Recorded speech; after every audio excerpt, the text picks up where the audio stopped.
শিশুদের ক্ষেত্রে মাইক্রোপ্লাস্টিকের উপাদান যদি যায় আসলে এটি অবশ্যই স্বাস্থ্য ঝুঁকির কারণ, কিন্তু আপনি জেনে খুশি হবেন যে সমস্ত পেস্টগুলোর ক্ষেত্রে ওনারা কমপ্লেন করেছেন সেই পেস্টগুলো বেশিরভাগ ক্ষেত্রে কিন্তু শিশুরা ইউজ করেন না।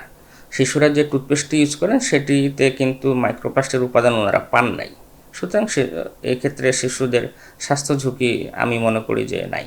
আমি একটা গবেষণায় দেখলাম কালকে রাতে যখন এটি প্রকাশ হলো যে মাইক্রোপ্লাস্টিক যদি দাঁতের গোড়ায় যদি লেগে থাকে বা কোথাও আটকে থাকে, আপনি দেখেন একটা মানে সাইজটা হচ্ছে ফিউ মাইক্রোমিলিমিটার।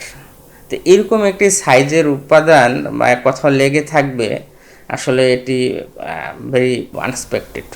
সাধারণত এ ধরনের মাইক্রোফিলামেন্ট যদি থেকেও থাকে সেটি কিন্তু সিম্পলি পানি দিয়ে যখন আমরা গার্গেল করি, ওয়াশ করি, এটা ওয়াশ আউট হয়ে যায়। সুতরাং থাকার সম্ভাবনা একেবারেই কম। আমার মনে হয় যদি এ ধরনের টুথপেস্টগুলোতে মাইক্রোপ্লাস্টিকের উপাদান থেকেই থাকে, সেটি আদৌ আসলে কতটুকু স্বাস্থ্য ঝুঁকি রয়েছে এটি কয়েকটি সংস্থা আবার এটাকে নিয়ে গবেষণা করতে পারে এবং জনসম্মুখে এটা আসতে পারে এবং স্বাস্থ্য মন্ত্রণালয় এ ব্যাপারে পদক্ষেপ নিতে পারে, বিএসটিআই পদক্ষেপ নিতে পারে। এবং যদি আসলে আমরা সচরাচর যে পেস্টগুলো এখন ইউজ করছি আমরা জানি না মাইক্রোপ্লাস্টিকের উপাদান আছে কি না।